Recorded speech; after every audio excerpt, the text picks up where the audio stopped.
နေ့ကျွန်တော်မျှဝေပေးသွားမယ့်အကြောင်းအလေးကတော့ဟင်းနုနယ်ရဲ့အကျိုးအာနိသင်19မျိုးအကြောင်းပဲဖြစ်ပါတယ်ဟင်းနုနယ်ရဲ့ဟာကျန်းမာရေးကိုအထောက်အကူပြုတဲ့အစိမ်းရင်းရောင်ရှိတဲ့ဟင်းရွက်တစ်မျိုးဖြစ်ပါတယ်ဟင်းနုနယ်ရဲ့ကိုကျွန်တော်တို့တွေမကြာခဏဆိုသလိုမိမိကြိုက်နေတဲ့ချက်ပြုတ်စားသောက်မှုပုံစံတွေနဲ့စားသုံးလေးရှိတဲ့အရွက်တစ်မျိုးလည်းဖြစ်ပါတယ်ဟင်းနုနယ်ရဲ့မှာပရိုတင်းခေါ်အသားဓာတ်17%တန်ဓာတ်ထုံးဓာတ်အမြင့်ဓာတ်ကယ်ရိုတင်းဓာတ်ပိုတက်ဆီယမ်ဓာတ်အောက်ဇာလစ်အက်ဆစ်ဖော့စဖရပ်ခေါ်မီးစုံဓာတ်ဗီတာမင် A ဗီတာမင် B ဗီတာမင် C ဗီတာမင် E ဗီတာမင် K ဓာတ်များနဲ့အင်ဇိုင်းများကြွယ်ဝစွာပါဝင်တာကြောင့်ဘယ်လိုယောဂတွေကိုအထောက်အကူပြုပြီးတော့ပျောက်ကင်းနိုင်စွမ်းရှိတယ်ဆိုတာကိုလေ့လာကြည့်လိုက်အောင်နံပါတ်1အမြင့်အာရုံကိုကောင်းမွန်စေခြင်းဟင်းနုနယ်ရဲ့အစိမ်းအရွက်လေးထဲမှာအမြင့်အာရုံအတွက်အကျိုးပြုတဲ့အာဟာရဓာတ်တွေအများကြီးပါဝင်ပါတယ်ရောင်ရမ်းခြင်းကိုရွက်ကြတဲ့အာနိသင်လည်းပါဝင်တာကြောင့်မျက်လုံးတက်မတက်မှုကြောင့်ရောင်ရမ်းတာမျက်လုံးနေတာရာရတွေအတွက်လည်းအသုံးဝင်လာတဲ့အစားအစာဖြစ်ပါတယ်ဟင်းနုနယ်ရဲ့ထဲမှာလူတင်နဲ့စီဇန်သင်းဆိုတဲ့အန်တီအောက်ဆီဒန့်နှစ်မျိုးစလုံးများစွာပါဝင်နေတာကြောင့်မျက်လုံးကိုကျန်းမာစေပြီးအသက်ကြီးလာတဲ့အခါဖြစ်တတ်တဲ့မျက်လုံးအာရုံခံလွှာပြည့်ရင်ခြင်းနဲ့မျက်လုံးအတွင်းတင်ဖြစ်ခြင်းတွေကိုလည်းကာကွယ်ပေးပါတယ်နံပါတ်2ကိုယ်ခံစွမ်းအားကိုကောင်းမွန်စေခြင်းဟင်းနုနယ်ရဲ့တစ်ခွက်စာပမာဏမှာတစ်နေ့တာမှီဝဲသိတဲ့ဗီတာမင် A 339%ကျော်ပါဝင်တာကြောင့်လူခန္ဓာကိုယ်ရဲ့အဝင်ဝနေရာတွေဖြစ်တဲ့အမြဲပါအသက်ရှူလမ်းကြောင်းစနစ်စီလမ်းကြောင်းနဲ့ဥလမ်းကြောင်းစနစ်တို့ကိုအားကောင်းတန့်ဆွမ်းစေပါတယ်ဟင်းနုနယ်မှာပါတဲ့ဗီတာမင် A ဟာခုခံအားအတွက်အလိုအပ်ဆုံးဗီတာမင်တစ်ခုဆိုလည်းမမှားပါဘူးဗီတာမင် A ကြောင့်ခုခံအားမြင့်တက်လာမယ့်အပြင်သွေးဖြူဆဲတွေကိုပါအားကောင်းစေတာကြောင့်အပြင်ကဘယ်ယောဂမှဝင်မလာအောင်တားဆီးကောက်ွယ်ပေးတဲ့အတွက်အမြဲကျန်းမာနေစေမှာဖြစ်ပါတယ်နံပါတ်3အရေပြားကိုကျန်းမာစေခြင်းဟင်းနုနယ်ရဲ့မှာပါတဲ့ဗီတာမင် A ဟာအရေပြားမှာအဆိုဓာတ်ကိုထိန်းပေးတာကြောင့်ဝက်ချန်နဲ့အရေးကြောင့်ဖြစ်တာတွေကိုတွန်းလှန်ပေးကအရေပြားကိုကျန်းမာစေပါတယ်နံပါတ်4အုံနောက်လုံးဆောင်ချက်များကိုကောင်းမွန်စေခြင်းဟင်းနုနယ်ရဲ့မှာများစွာပါဝင်တဲ့ဗီတာမင် K ဟာ Nitrogen နဲ့အုံနောက်လုပ်ငန်းဆောင်တာတွေကိုကျန်းမာစေပါတယ်နံပါတ်5အစာကြေစေခြင်းဟင်းနုနယ်ရဲ့တစ်ခွက်စာပမာဏမှာတစ်နေ့တာစားသုံးတဲ့အမြင့်တဲ့ပမာဏ20%နီးပါးပါဝင်ပါတယ်ဒါကြောင့်အစာကြေစေပြီးဝမ်းချုပ်တာကိုကောက်ွယ်ပေးပါတယ်ဒါအပြင်သွေးရင်းတကြားတဲ့ကိုရွက်ကျစေပြီးအစာကိုအလွန်ကြော်မစားမိအောင်လဲတားဆီးကောက်ွယ်ပေးပါတယ်နံပါတ်6ကင်ဆာရောဂါကိုကောက်ွယ်ပေးခြင်းဟင်းနုနယ်ရဲ့မှာများစွာပါဝင်တဲ့ဓာတ်တွေဟာကင်ဆာရောဂါကိုကောက်ွယ်ပေးနိုင်တာကြောင့်အစာအိမ်နဲ့ရေပြားကင်ဆာဆဲတွေပွားများမှုကိုနှိကွေးစေပါတယ်ဒါအပြင်ဟင်းနုနယ်ရဲ့ဟာစီးကျိတ်ကင်ဆာအဆင့်မြင့်တက်မှုဖြစ်အောင်တိတိတတ်တာကောက်ွယ်ပေးနိုင်ပြီးတော့လေ့လာတွေ့ရှိချက်တချို့အရရင်သားကင်ဆာနဲ့မျိုးကင်ဆာဖြစ်ပွားမှုနှုန်းကိုလည်းလျှော့ချပေးတယ်လို့ဆိုထားပါတယ်နံပါတ်9ရောင်ရမ်းမှုကိုလျော့ကျစေခြင်းဟင်းနုနယ်ရဲ့မှာပါတဲ့ဓာတ်တွေဟာရောင်ရမ်းမှုကိုလျော့ကျစေတဲ့ဓာတ်တွေဖြစ်တာကြောင့်ခန္ဓာကိုယ်တွင်းရောင်ရမ်းမှုကိုတိတိတတ်တာလျော့ကျစေတယ်လို့သိရှိရပါတယ်နံပါတ်10အယိုးစစ်များကိုတန်မာစေခြင်းပြုတ်ထားတဲ့ဟင်းနုနယ်တစ်ခွက်စာပမာဏဟာတစ်နေ့တာလိုအပ်တဲ့ဗီတာမင် K 1000%ကျော်ပါဝင်တာကြောင့်အယိုးတည်ဆောက်မှုကိုအားကောင်းစေပါတယ်ဟင်းနုနယ်ရဲ့မှာပါတဲ့ဗီတာမင် C ဗီတာမင် E ဗီတာကယ်ရိုတင်းဇစ်နဲ့စီရီနီယမ်တို့ဟာအစွမ်းထက်အန်တီအောက်ဆီဒန့်တွေဖြစ်ကြပြီးအယိုးပါယောဂါကိုတတ်တာစေတဲ့အပြင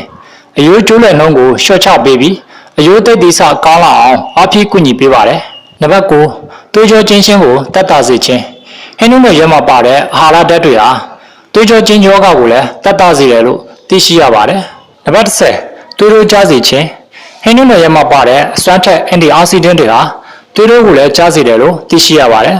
နံပါတ်17ဓာတ်တိုးဆက်ခြင်းနဲ့အာနိသင်ကြွယ်ဝစွာပါဝင်ခြင်းဟင်းနုနယ်မှာပါဝင်တဲ့အစိမ်းရောင်ချက်ပစ္စည်းကကိုယ်ထဲမှာရှိတဲ့မကောင်းတဲ့ဓာတုပစ္စည်းတွေကိုဆက်ကျင်ပေးတဲ့ဓာတ်တိုးဆက်ကျင်အာနိသင်တွေအပြည့်ပါဝင်ပါတယ်နံပါတ်12ကိုယ်လေးခြင်းကိုလျော့ကျစေခြင်းကာဗိုဟိုက်ဒရိတ်နဲ့အဆီပါဝင်မှုနည်းတဲ့အာဟာရဓာတ်တွေလည်းအများကြီးပါပြီးကိုယ်လေးခြင်းကိုလည်းထိန်းပေးတဲ့အစားအစာကိုလိုက်ရှာနေတဲ့သူတွေအတွက်ဟင်းနုနယ်ကအသေးတော်ဆုံးပါပဲပါဝင်တဲ့ကယ်လိုရီပမာဏကလည်းမများတဲ့အပြင်အမြင့်တက်လည်းကျွတ်သွားတာကြောင့်အစာခြေစနစ်ကိုလည်းအထောက်အကူပြုပြီးကိုယ်လေးခြင်းကိုလည်းလျော့ကျစေပါတယ်နံပါတ်73နှင်းချိုက်စွာအိပ်ပျော်စေခြင်းဟင်းနုနယ်မှာကြွက်သားတွေကိုပြည့်ရောစေတဲ့အာနိသင်အပြင်ဇင်းတို့မဂနီဆီယမ်တို့လိုအိပ်ပျော်ခြင်းကိုအားပေးတဲ့တတုဓာတ်တွေပါဝင်တာကြောင့်အိပ်ဆက်တဲ့အချိန်မှာနှင်းချိုက်စွာနဲ့အိပ်ပျော်စေပါတယ်န နံပါတ်14သပင်ကြော့ခြင်းကိုတားဆီးပေးခြင်းဟင်းနုနယ်မှာသပင်ကြော့ခြင်းကိုအဓိကတားဆီးပေးတဲ့တန်တဲ့အပြည့်ပါတာကြောင့်သပင်တွေကြော့လွန်လို့စိတ်ညစ်နေတဲ့သူတွေအတွက်ဟင်းနုနယ်ကိုစားပေးသင့်ပါတယ်နံပါတ်15အရွယ်တင်နုပြုစေခြင်းဗီတာမင် A ရဲ့အသားရည်နုပြုစေတဲ့အာနိသင်ကျွဲရတဲ့ဓာတ်တိုဆက်ကျင်ပစ္စည်းတွေကြောင့်ဝက်ချံကင်းစင်အရွယ်တင်နုပြုတဲ့အသားရည်လေးတစ်ခုဖြစ်အောင်ဟင်းနုနယ်ကဖန်တီးပေးပါတယ်အခြားသောအစိမ်းကြီးအောင်ဟင်းသီးဟင်းရွက်တွေလိုပဲဟင်းနုနယ်မှာလည်းအသားရည်ကိုစူပီလှပစေတဲ့အန်တီအောက်ဆီဒန့်တွေကျွဲဝစွာပါဝင်ပါတယ်စံချီမင်တေးကြောလေးတွေသွေးလက်ပတ်မှုကိုကောင်းမွန်စေပြီးကော်ရီဂျင်ဓာတ်ကအသားရည်ကိုချုံမိုးစေပြီးအရေးအကြောင်းနဲ့ပါးရည်တွက်ခြင်းကိုလည်းလျှော့ချပေးနိုင်ပါတယ်ဟင်းနုနယ်ထဲမှာပါဝင်တဲ့ဗီတာမင် A ဓာတ်ကအသားရည်ကိုအဆုတ်ဓာတ်ရှိအောင်ထိန်းသိမ်းထားနိုင်ပြီးအသားရည်ခြောက်သွေ့ခြင်းအသားရည်ကျန်းထွက်ပြီးအပူပိတ်ထွက်ခြင်းနဲ့ဝက်ချံဖြစ်ခြင်းတို့မှလည်းကောက်ွယ်ပြပါသေးတယ်နံပါတ်16နှလုံးကျန်းမာရေးကိုကောင်းမွန်စေခြင်းဟင်းနုနယ်ရဲမှာပိုတက်ဆီယမ်ဓာတ်လုံလုံလောက်လောက်ပါဝင်တဲ့အတွက်ကျန်းမာရေးအတွက်အထူးသင့်တော်ပါတယ်ကျန်းမာရေးပညာရှင်တွေကပိုတက်ဆီယမ်ဓာတ်ဟာသွေးဖိအားကိုလျှော့ချစေပြီးလေဖြတ်ခြင်းနဲ့နှလုံးရောဂါကိုကောက်ွယ်ပေးတဲ့ဆိုတဲ့အချက်ကိုလေ့လာတွေ့ရှိရပါတယ်ဟင်းနုနယ်ရဲမှာပါဝင်တဲ့ဓာတ်တွေကလည်းသွေးဖိအားကိုပုံမှန်ဖြစ်အောင်ထိန်းပေးပြီးကျန်းမာရေးအတွက်အများကြီးအကျိုးရှိစေပါတယ်နံပါတ်19စီးကျူရောဂါကိုထိန်းညှိပေးခြင်းဟင်းနုနယ်ရဲမှာပါဝင်တဲ့ဓာတ်တိုဆက်ကျင်အာနိသင်အန်တီအောက်ဆီဒန့်များစွာပါဝင်ပါတယ်စီးကျူသမားတွေမှာဖြစ်လေရှိတဲ့ခြေထောက်ထုတ်ကျင်ခြင်းဆက်ခြင်းတွေကိုလည်းတတ်တာစေပါတယ်နံပါတ်18သွေးရနဲ့ယောဂဖြစ်ပွားမှုကိုလျှော့ချပေးခြင်းသွေးရနဲ့ရတဲ့အကြောင်းရင်းတွေမှာတန်တက်အားနည်းပြီးသွေးရနဲ့ခြင်းကအဖြစ်များပါတယ်ဟင်းနုနယ်ရဲမှာတန်တက်ပါဝင်တဲ့အတွက်နေ့တိုင်းစားပေးမယ်ဆိုလို့ရှိရင်သွေးရမနှဲအောင်ကောက်ွယ်ပေးနိုင်မှာဖြစ်ပါတယ်ဟင်းနုနယ်ရဲကောင်းကျိုးတွေကတော့သူ့ထက်မှပါဝင်တဲ့တန်တက်ဟာ